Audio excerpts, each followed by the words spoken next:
Hey everybody, it's Jim Phoenix here, and with my co-host J.M. Brannick, we're actually going to do some stuff with none other than the best of Roger Corman. Dude, I Why said are Roger you this time, so right? you did. Why are you so excited? What the Because heck? this is my actual voice. People said I should use my voice, so here we are. Now, if this is the best of episode and you hate Roger Corman, probably skip this one. Other than that, Yeah. here we go. Hit it.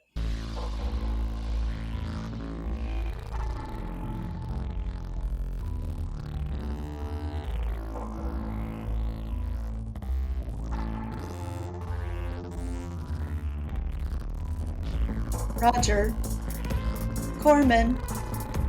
Roger.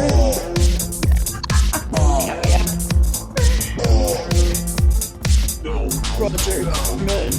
Roger Corman.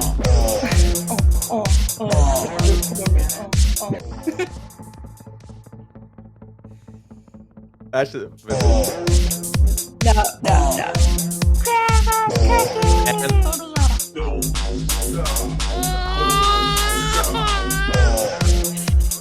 No.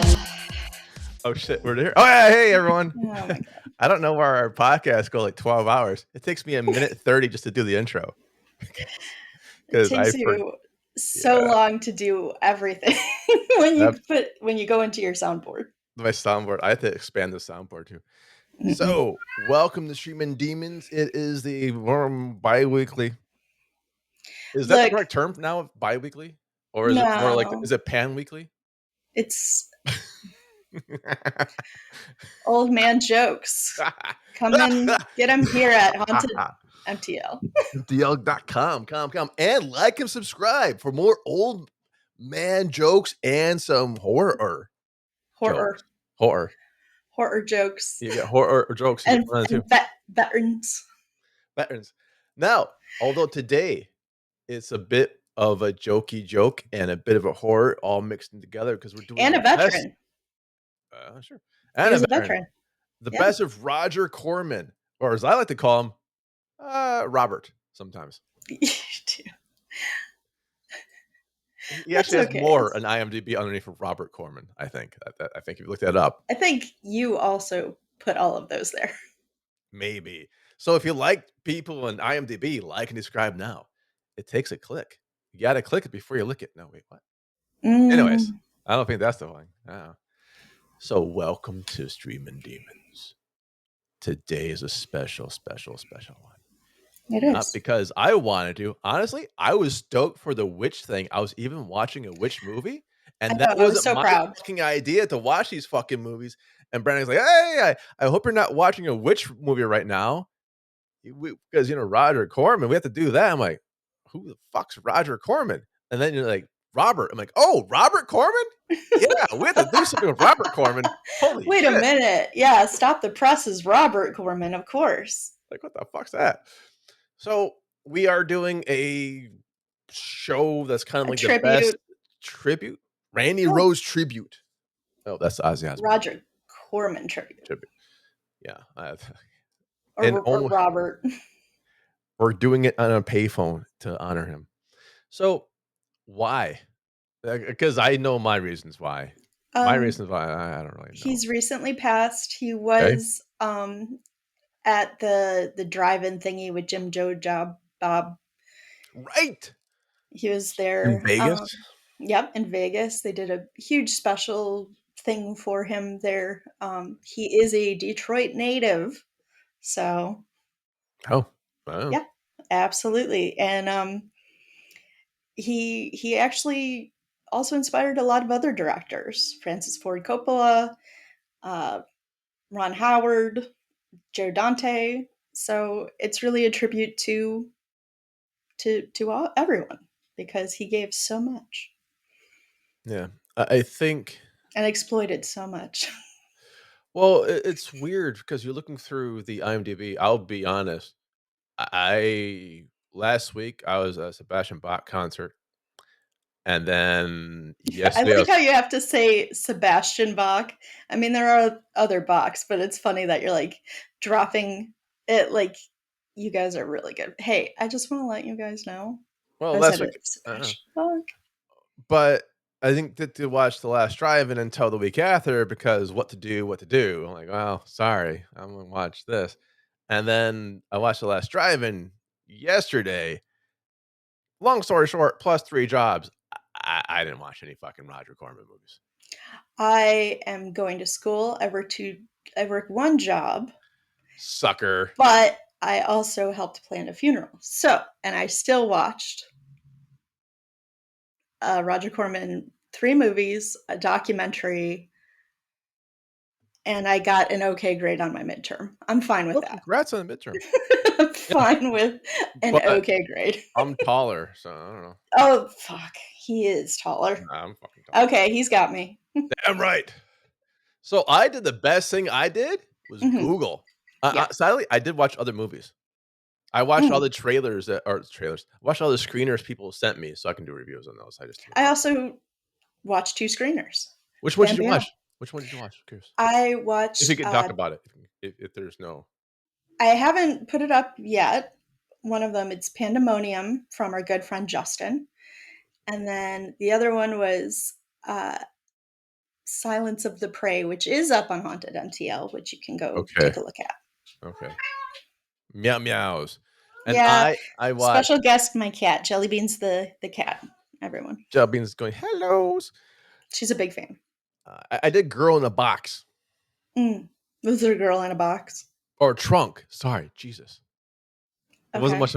Or was it a fridge? Because there's a boy in the box. No, it was weird. That was a long, there was a boy in the box. A while last ago. No, I did a girl in the box. No, fuck, man. I did a girl in the trunk. But wait, the movie was like, the girl in the trunk exists because Roger Corman existed. Yeah. Because it allowed an indie film team to go, or I hope they're indie. God, I'm so sorry. I kind of like, not the trash like mains, but. Yeah, I think a lot of people that come to us with screeners are indie, which we support 100%. Horror itself is kind of hard these days otherwise. It's going to be more of, you get Blumhouse and Castle Rock. Like, who else would be non-indie? That one we're both trying to think of, we can't remember. I know exactly. There's like one more major one. Everyone's screaming at us right now, but a lot of them are kind of like the subsidiary of. But it is a woman in a trunk for like an hour and 30 minutes for most of it. Yeah. Okay. And it's shot, and you would have loved the shot. Oh my God, that's why I said box in a trunk or woman in a box, because it opens up with ankle shots. Oh well, yeah, 5 out of 5 with like heels and stuff. Like, exactly right. But that shit wouldn't exist without Roger Corman. I mean, he shot Little Shop of Horrors in 3 days. Wrote, directed, and shot. I think. Oddly enough, produced. He did a lot of producing. He never lost money. He did lose money on one. Really? I thought he never lost money. I thought it was a whole bulletproof thing. It has Jack Nicholson in. Oh wait, no, William Shatner. It has William Shatner. Phil Shatner in it last. Okay. And I will talk about that later. Okay. Yeah, we both have. We originally were going to have 4 movies, like the top 4, and so we might do like a little feasty. Is that part of your top 4? Curious. Kind of. Let's say that. Because I just Google shit, honestly. The thing is, I haven't watched it yet because I had no idea about it until I watched the Roger Corman documentary. Oh, which is on Tubi. It's free. I highly suggest it. Tubi. I love Tubi. But it has a lot of directors. As Francis Ford Coppola. It has Ron Howard as Joe Dante. It has his wife. It has Roger Corman. It has his brother. I mean, it's got a lot of people. Brother Robert. Is this brother named Robert? That'll be really fucking funny. All this time I was thinking about Robert fucking Corman. Right, so we got. You want to start with the back and forth top 4, and then kind of like pop in some things? Okay. Sure. Normally we'll do a movie each, and we talk about a movie together, but this is like a special and if you have a special movie with Robert or Roger Corman, Drop us a line. I'm honestly curious because he had such a long career. He did. That I'm curious to see what fans come from where. And because mine, I don't think, well, maybe one movie might cross over for one of your top 4. We didn't talk about our top 4 before No, air. we So it's didn't. going to be a surprise for both of us. It will be a surprise. What would be your number 4? So you're not your top, so you're number 4. I know. I would have to probably say, because again, it is a long list, and we said we could do producing as well. So, but not acting.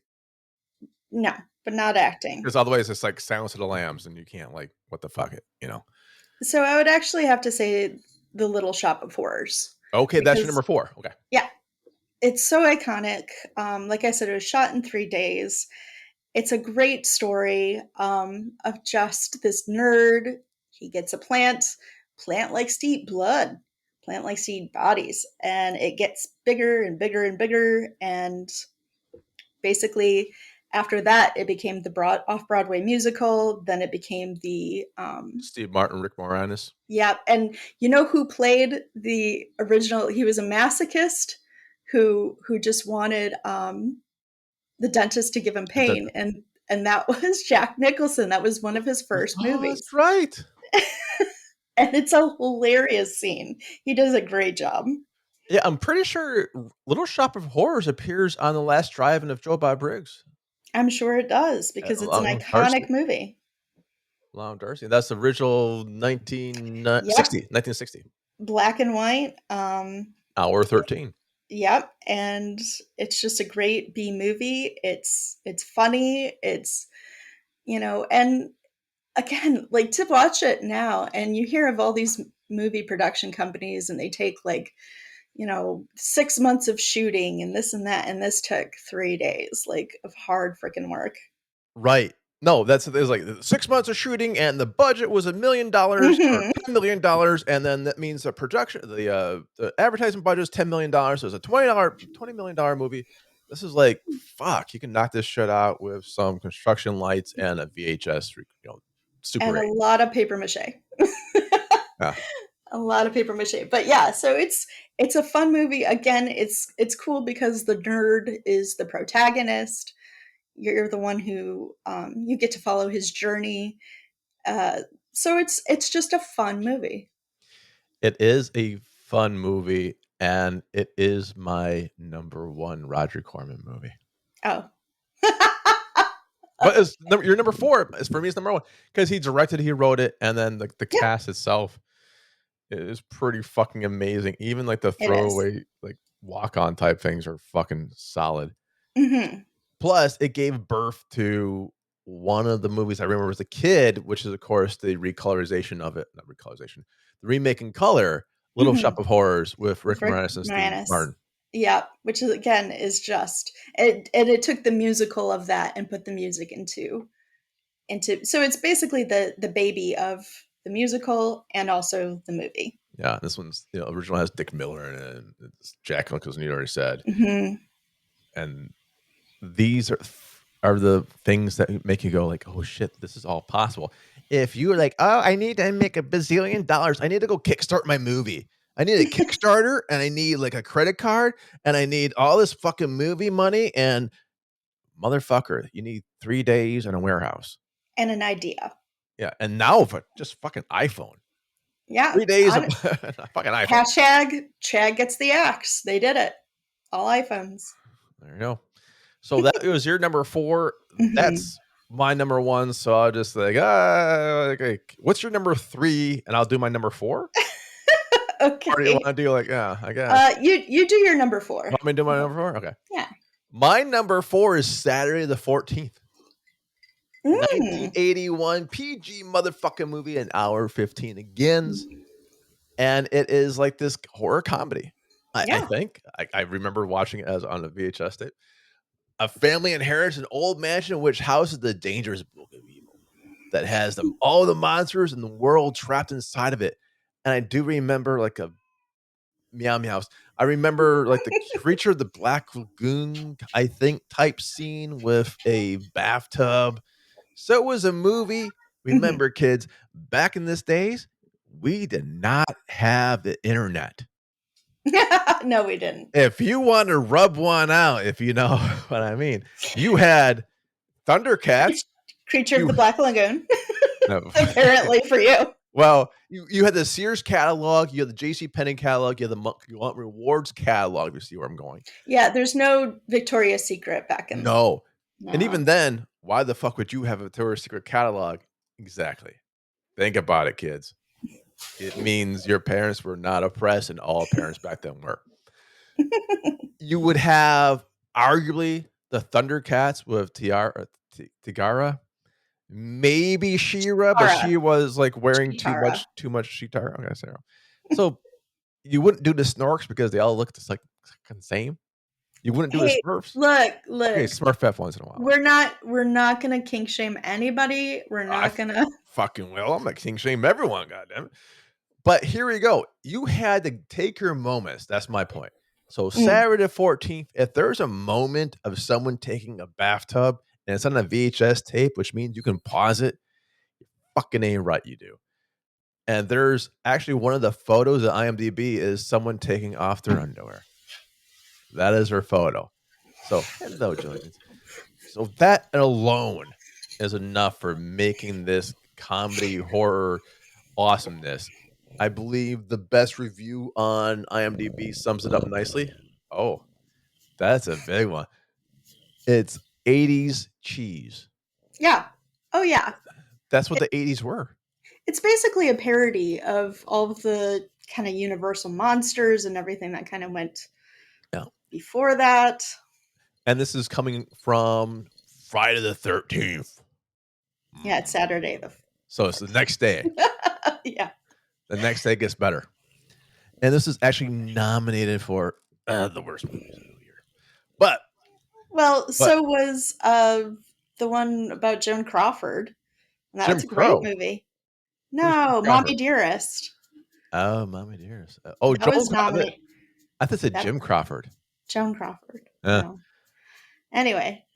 So I dig this one. It stars of young everyone. It stars a very young Jeffrey Turnbull.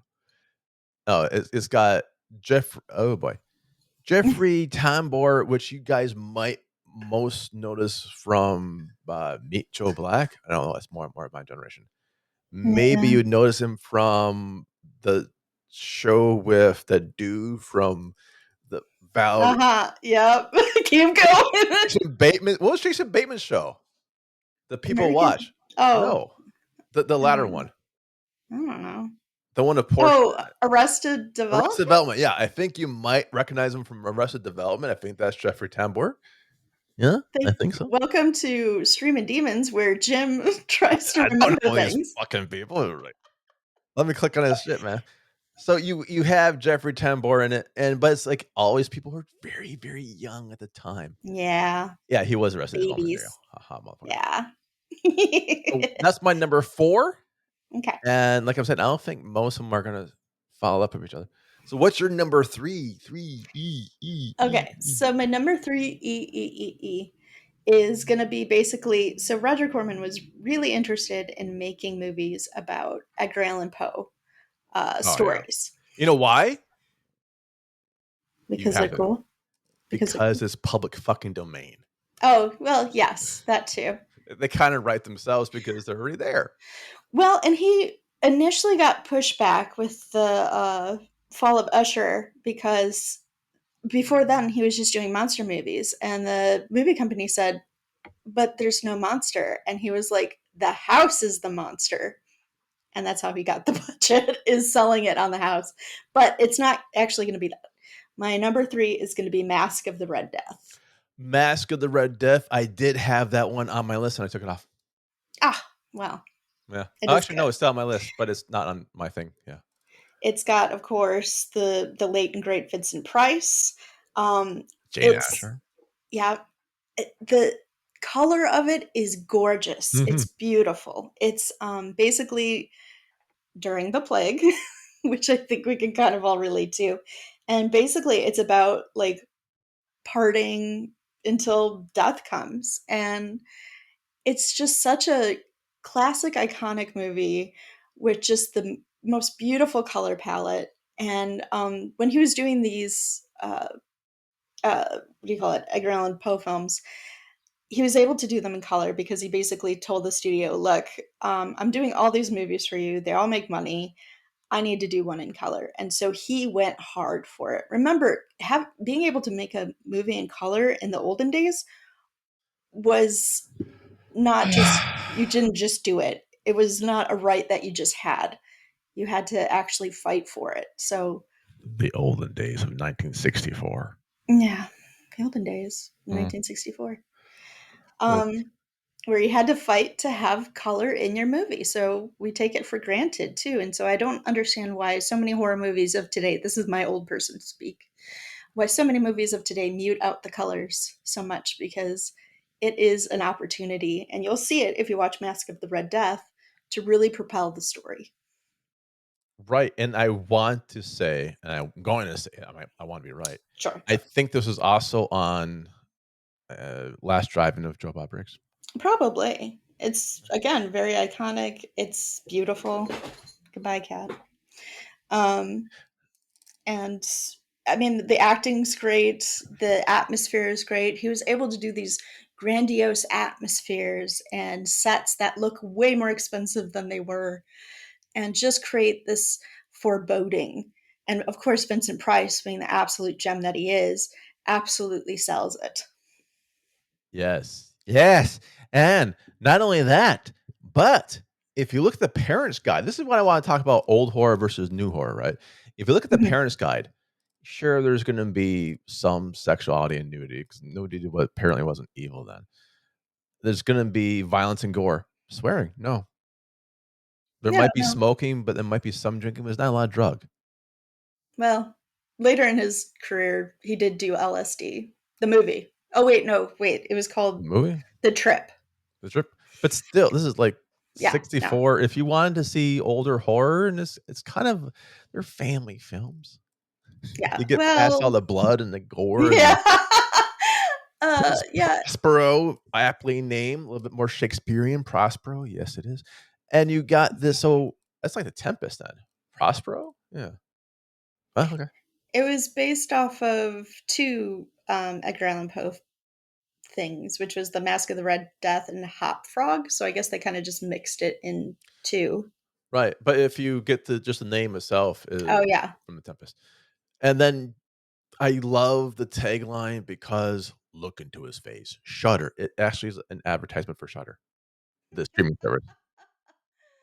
Which is a good service. Yeah. I have it. He should get fucking royalties for that one. Right, so that was your number 3. That was my number 3. Yeah, I can see that. It was almost on my list. It was on my list for a while, and then it dropped out for not this one, but it dropped out for the next one. Okay. It dropped out for my number 2.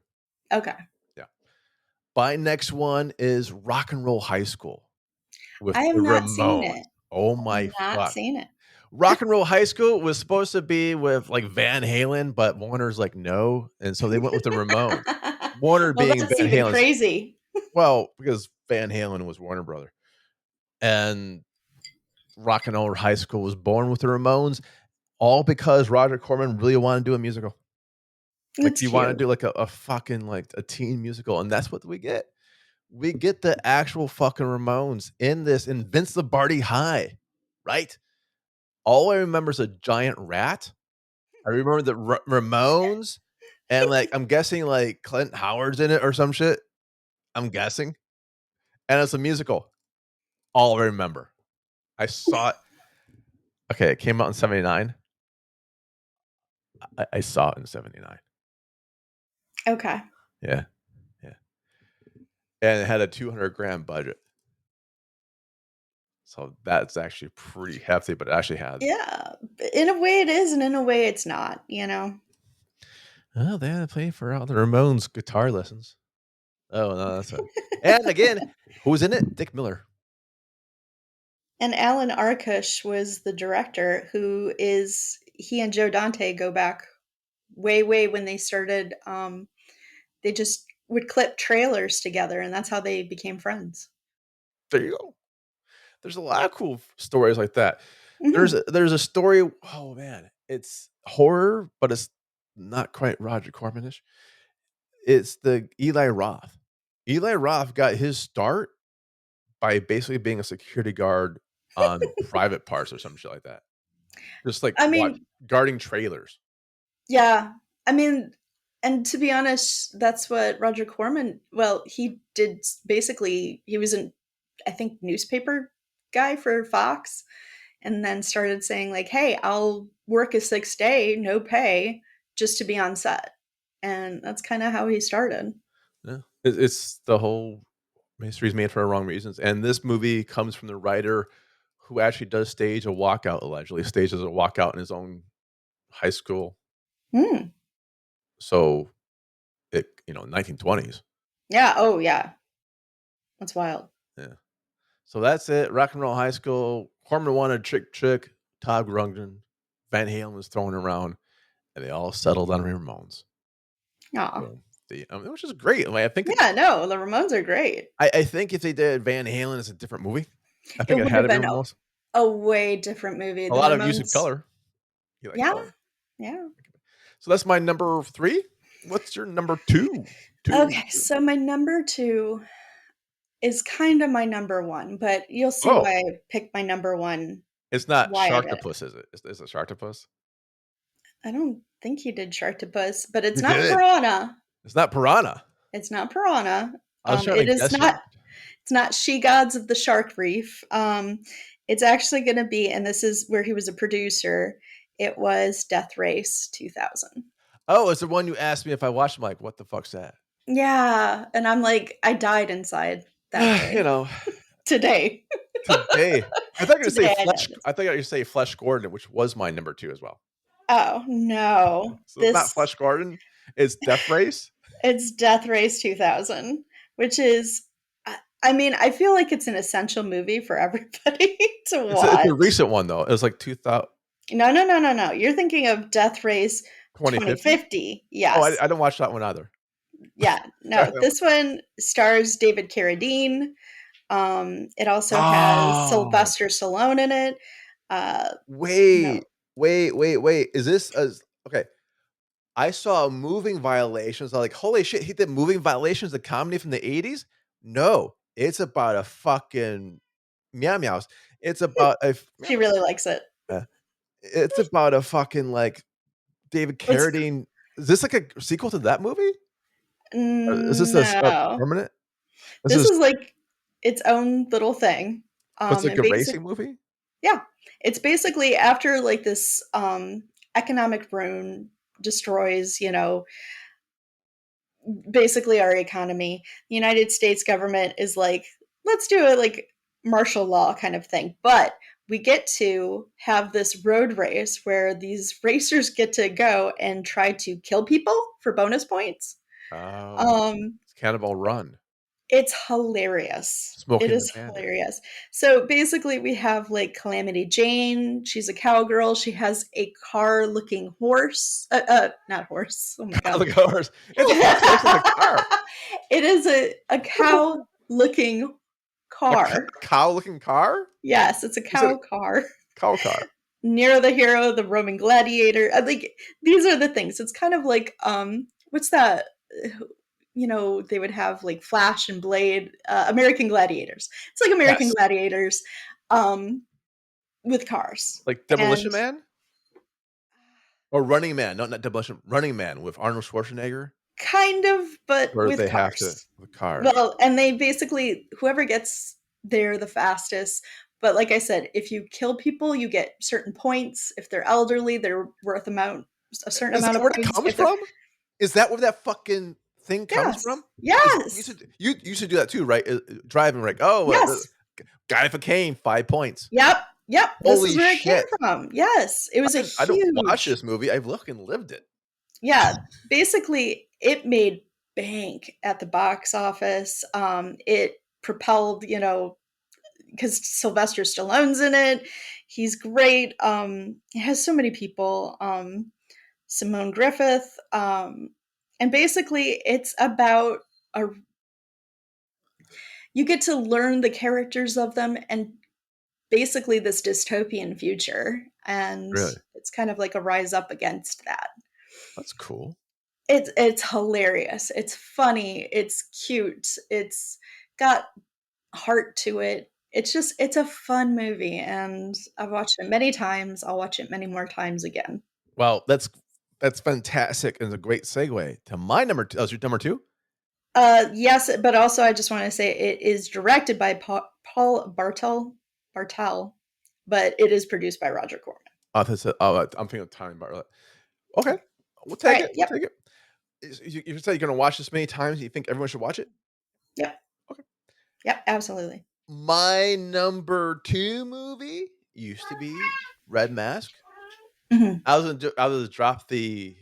I hear a cat, but I remember this is just like I love looking at it. I thought I remember it was wrong. I thought I would have her along because she's a huge Roger Corman fan. There you go. Always. Meow meows. She agrees. My number 2 was almost Flesh Gordon meets the Cosmic Cheerleaders, but I'm like, no.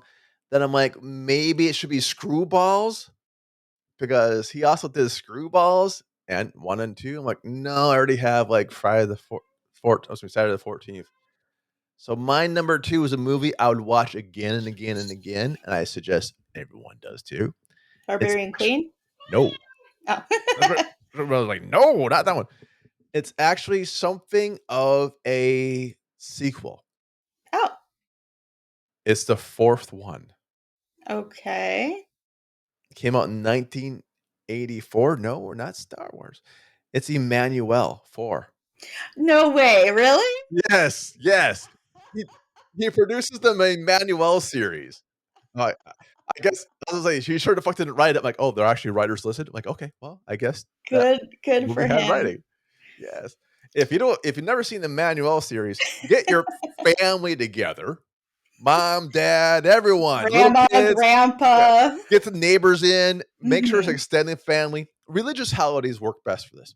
And then you just sit down and watch it. And if you get through it, I believe that the sister movie of any of the Linda Lovelaces would be perfect for you.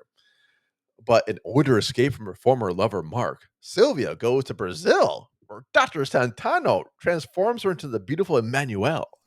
With this new identity comes a sexual awakening, which is ... Yeah. It's yeah. If you hear Emmanuel, you know immediately. You know the genres are drama and romance. And drama does come first, let me tell you. Yes. It was riveting. The review I love the most is the feature review on IMDb. Lost the magic was the fucking tagline. I'm like, really? Because he didn't jerk off enough? Or like, I didn't know how long this movie is. How long is this movie? I'm just curious now. This movie, run times 1 hour and 32 minutes, but I can guarantee most people only sing it like 3 or 4 minutes at a time. I have no idea. It's on Skinamax. It pops on Skinamax. Yeah. And then it pops back off. I don't think Skinamax is even a thing anymore. Oh, okay. So back in our time. I guess my time. Back in my time. Back in my time too. Okay. Cinemax was this. I guess you have HBO Max and Cinemax is by this thing. Cinemax was trying to get viewers at night, so they would do what would be considered light porn, hard R, NC-17s. Softcore porn. Yeah, you wouldn't see penetration. You would see people and boobs. A lot of boobs. A lot of boobs. Butts, a lot of blocking. There's a lot of blocking. There's no penetration, but you knew what was going on. Emmanuel was basically the main name. That was like a fucking series. Like honestly, a movie juggernaut. Skinamax was how I figured out I was bi. Really? Yeah. How could you see it through all the snow? The snow, the fuzzy lines, because you could never really pay for this shit. You always had to like. Well, because they always had like the little teaser trailers, and if you want to watch this movie, pay per yeah. Yeah, I'll pay for the ba. So I can ba. Dude, you know how many Emmanuels there actually are? 7. Yes, there's at least 7. There's at least 7, including some things that could be Emmanuel-esque. One's actually Goodbye Emmanuel is number 6. So this was like a James Bond thing where a new actress, I think? Yeah, it was kinda like Debbie Does Dallas, because it was like Debbie Does series. That was a predecessor to Emmanuel. Emmanuel's. I Actually, dig it. Roger Corman did a lot of softer core-ish kind of lesbian. He did basically when he did I think it was New Line Cinemas when he became a distributor. He did a lot of like Caged Heat, which is in a women's prison. A I think he lot of did like movies. Women's Prison. I think he actually did one that's called just Women's Prison or something Uh, like that. Like it's well, I don't think it was that, but basically that was becoming the popular thing at the time. Caged Heat was the first one, I know for sure. And basically after that, because they sold, they were safe, they sold, and it was like bad girls doing gone bad girl better. stuff and Yes. really provocative at the time. Oh, He absolutely. All of his movies were actually very provocative, All of them.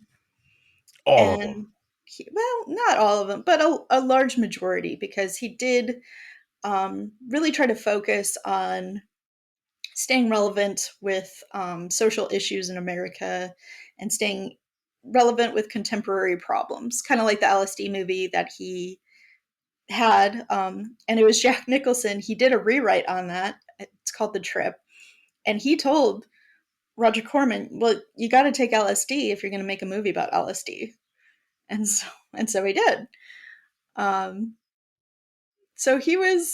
was Yeah, and actually he started a fight with studios because they were being more and more conservative.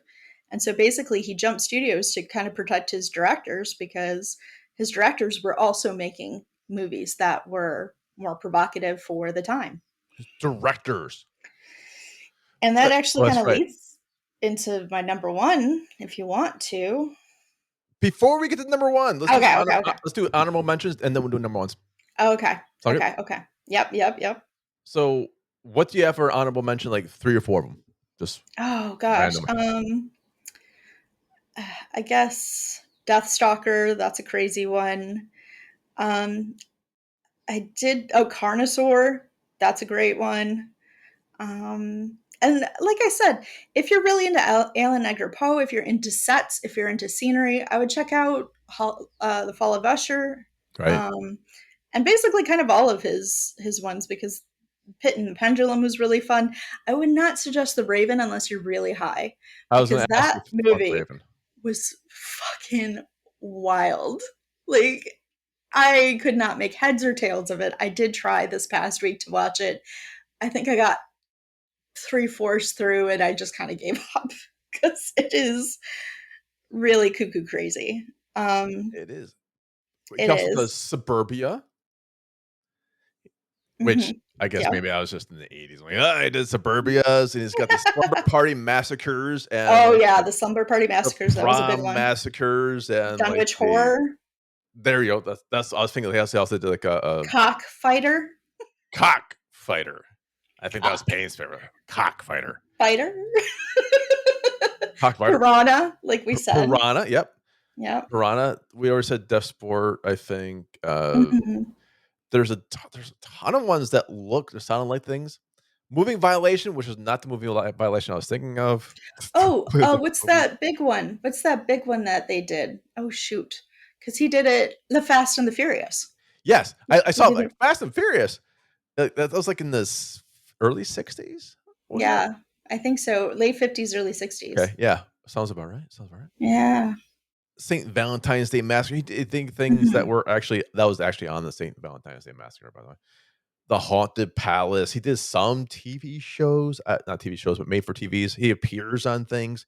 He was an actor in a bazillion little things as well. Yeah, because a lot of the people uh they Owed their loved him. fucking career to him. Right, exactly. I think, Exactly. yeah, They it's kind owed of like their Stan career. Leeing it before Marvel. It's like Mm-hmm. I'm the agent, this guy, in Silence of the Lambs. Right, because it's just like I might as well just, and of course, who wouldn't want to, like that's great. Yeah, I dig it a lot, and I had one of the funnier things because the Fantastic Four from 1994, Yeah. which is now known as not the worst Fantastic Four movie. Yeah. It was a complete shit bomb. Yeah. But is now no longer the worst Fantastic Four movie. It's not.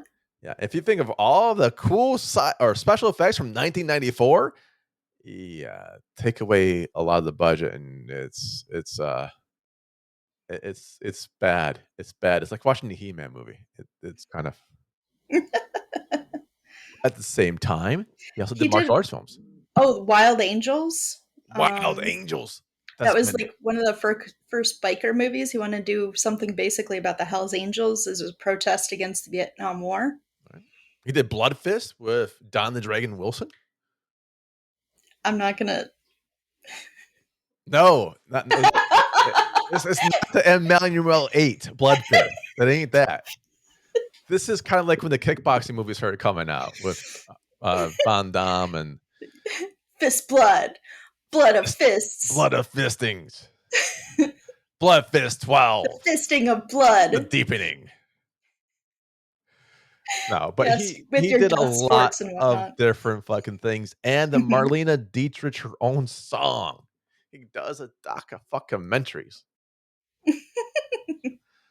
And it does him well. So he did a lot of shit. That's our opinion. I think him for he got a lot. Well, he was called the Pope of Pop, the grandfather of the Ayatollah of rock and roll. Oh, that's Stitch Jones. That was Stitch Jones. Sorry, he's not the Ayatollah of rock and roll. Although I hear that it's going to be a vacant spot soon. Okay, if you want, all right, we're not gonna pay for it to be an Ayatollah of rock and roll. Call 1-800. No, I'm not going to give our number for that one. No, because it's just going to be Bigfoot anyway. Or Tara Reid. We haven't decided yet. One day. So he did a lot of stuff. He did a lot of stuff. And he had in Oxford, we say we want depth and breadth. He had both. He can go deep and he can go wide. Deep and wide. Emmanuel 9. He was girthy and long. He was girthy and long, as we say. He even did a jazz movie. The only people is fucking horror is jazz. Which I'm surprised is not your number one. Is that your number one? The jazz one? No, because I hate it. It's scary. You got damn right. So what is your number one? Okay, my number one. Dick Miller's in it, right? I'm guessing. No. Dick Miller's not in it? Oh, no. I don't think so. Dick Miller's in everything, though. William Shatner is, though. Oh, this is Bill Shatner one? Okay. Yep, this is the Bill Shatner one. So, okay, I'm going to be 100% honest. I've not seen this movie yet. How could it be your number one? No. I know, right? Nope. Hear me out. Because this is the only movie that actually failed and that nobody would back him. So he and his brother actually put forth the funds. His brother remortgaged his house to do this. This is one where they got death threats, where they filmed the last scene of the movie and had to literally like film it, wrap up, grab their shit, and leave because people were chasing after them. Wait. I know this movie. I had to Google what it was. You never saw this movie? I've not seen this movie. You've never seen this fucking movie. But I will be seeing this movie now because it is about horror. It's about the terror. And like I said, he wanted to stay relevant with filming about social issues in America. Yeah. And he wrote a film. It's called The Intruder. It's also called Shame. It has a lot of like different names to it. I Hate Your Guts. Yeah, I Hate Your Guts. All these dangers. And it's basically a drama, and I would consider a horror film. It was from 1962, and it stars William Shatner. It's all about racism in the South. It's about racism and Baby Yoda. No, I don't think he's racist. So it's basically this person who comes to the small town and incites white violence against the black town people. And they had like the Ku Klux Klan, I guess, like tried to people were very, very cautious to film this and were like, this is crazy because they've shot it in the South. They filmed it in the South. And with the Black people as protagonists, as the ones in the right, because he was very passionate about this and about basically the violence that was being caused onto the Black people at the time and during the desegregation. So this was a huge risk.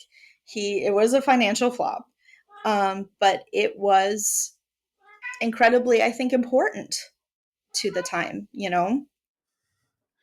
Is it? Thank you. I'm glad you agree with me, Jelly Beans. It's like meow meows. It was very important. Yes. And so yes, I have not seen it yet. I didn't even know before, and I did watch, and I recommend this. Was the documentary, which is on Tubi, and it's called Roger Corman, the Pope of Pop Cinema. It's only an hour long, and it's great. It goes through his film career, and it talks about this, and especially again, William Shatner. He is a good actor. We know he's a good actor. He's done great stuff with The Twilight Zone. He's done Kirk, PJ Hooker. He's done Boston Legal. Yeah, Boston Legal. That's another one. He's done a lot. And again, like for him to also take on this film, we know now that when he was filming Star Trek, they had the first interracial kiss with him and Uhura, and he was very for this when they wanted to cut it. He's like, we're absolutely not cutting that kiss. No. It's absolutely got to be in there. So again, like it was a lot to put on the line, and Roger Corman did because he saw an injustice. However, it's just so people are aware, Star Trek happens after the movie. Yes, Star Trek. Yeah. So this is predated, but I just wanted to show kind of Shatner's role in all of this as well. Like he was also a staunch supporter of desegregation and civil rights. Fellow. Yeah, I know. Because he comes from Montreal. Here, all Canadians and Montrealers are like that, eh? Well, and Roger Corman comes from Detroit, and we have a very Black population it's vibrant here. We're doing great stuff. Really in Detroit. Did he live in Detroit afterwards? Or did he leave as soon as he got money? He left as soon as he got money? No, he went to where the films were. Where the films were. That's what I'm saying too. Me, I'm going to go where the films are. Just where they are. Which for me, it'll be wherever I want to live. But yeah. Twist your arm, you have to live in sunny California. Yeah. I mean, he went where the films were. But anyway, so I'm gonna be seeing this. It is free. You can find it online for free. It's even on YouTube. I'm gonna check it out. I hope other people check it out with me. Is it free? Let me see. Are we hosting it? What do you mean? Are we hosting it? Are we hosting it? 1962? It can't be. Is it? Maybe, I don't know. It's on Plex for free. You look on YouTube, there's tons of it. Full movie. I'm asking. Does our YouTube channel? Oh, I think it's public domain, or at least this person is saying it's public domain. I don't know 100% sure. Well, let's see if we get a YouTube censorship strike. You can always just look at ours for 1962. Yeah, I'm putting it on YouTube before this episode gets out. So fuck all the other sites. If you want to listen to and watch The Intruder, go to HauntedMTL's YouTube channel. Yeah, and fucking click on that shit. And I'm gonna watch it too. Yeah, after you're done listening to our podcast on YouTube or our clips or whatever it's going to be, click on that shit, man. And celebrate Roger Corman. Also, Robert Corman. Celebrate them all. One Corman to rule them all. That's what I hear. All right. That's What's pretty decent. Oh, my number one was Little Shop of Horrors. Oh, that's right. That's right. All right, not bad, not bad. Hey, look at that. 49 minutes. I love this timing shit. All right, for the power invested in me. Are there any plugs to give? Nice. Yes. What do you want to do for a plug? Of course there's plugs to give. What What are you talking about? I'm the plug king. Mm-hmm. So what I say always, and what I always will say, is go support local. Go support your local indie theaters. Go support your local things. Also look up and see if there's a film festival near you. We're going to have Motor City Nightmares coming in July. I hope to go attend that. And also Small Town Monsters is going to be having their Monster Fest in June. Small Town Monsters. It's going to be in Ohio. Seth Breedlove? Huh? Is that Seth Breedlove? Breedlove? Breedlove, yep. Seth Breedlove. Cool. They're going to have tons of people there. Will Tara Reid be there as Sasquatch? That's what I want to fucking know. No, I don't know. She might be a special guest. We don't know yet. That'll be awesome. But like I will say, go support local. Go see what's going on. Go. That's where everything happens. Where the magic happens. That's where the magic does or does not happen, depending where you live. And I'm gonna say, don't support anyone local. Hey, you have a Montreal Film Festival coming up that I'm very jealous about because they're going to have a new witch board coming out. I have no idea what the fuck you're talking about. Yeah, there is. Is it like the Fangora one or the? No, it's let me see, because I was bummed out that I couldn't go. I'm like, oh well. Montreal Film Festival.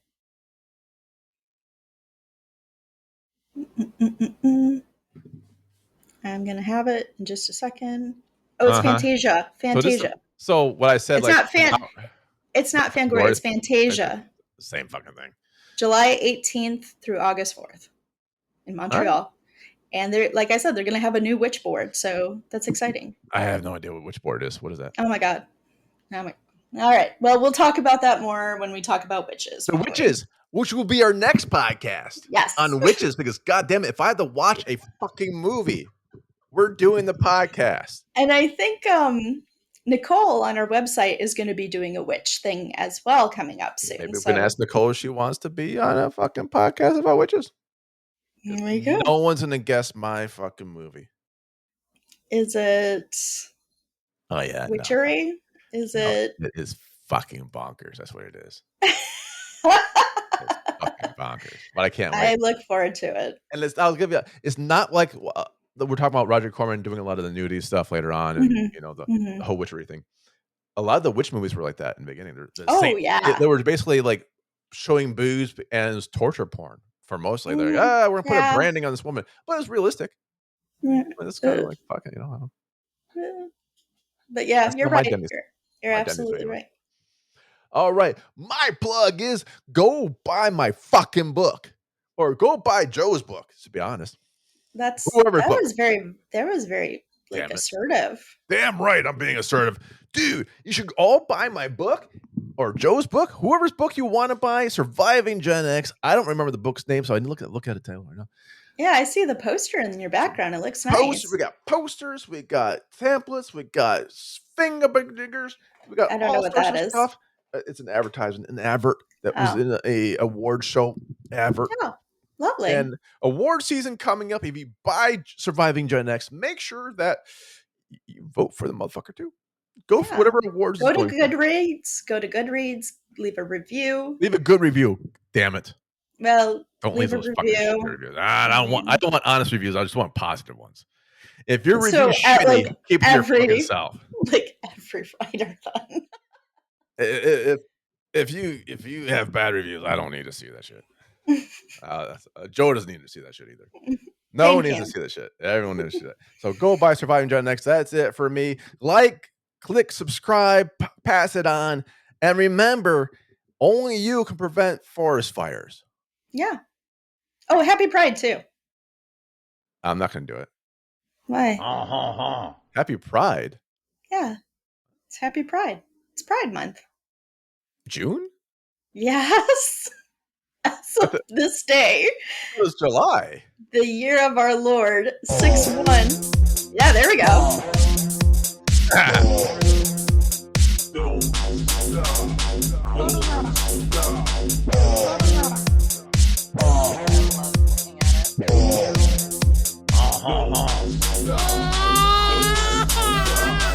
Okay. Hi, everyone. Oh my god. Oh, here it is. This is the outro. Oh wait. Meow meows. Jelly trying beans to get her to dancing. meow. And although for reals, if you want to watch The Intruder, go check out our YouTube channel, HauntedMTL. It's up.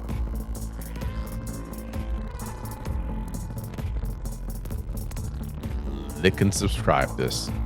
Lick and subscribe. Lick and subscribe. Lick it and click it. Lick it before you click it. Damn right. Don't get a ticket. You know where to stick it. Baby Yoda. Oh. Ooh. That is like a not liking that one. There you go. But I hear a cat. damn right. Bye, everyone.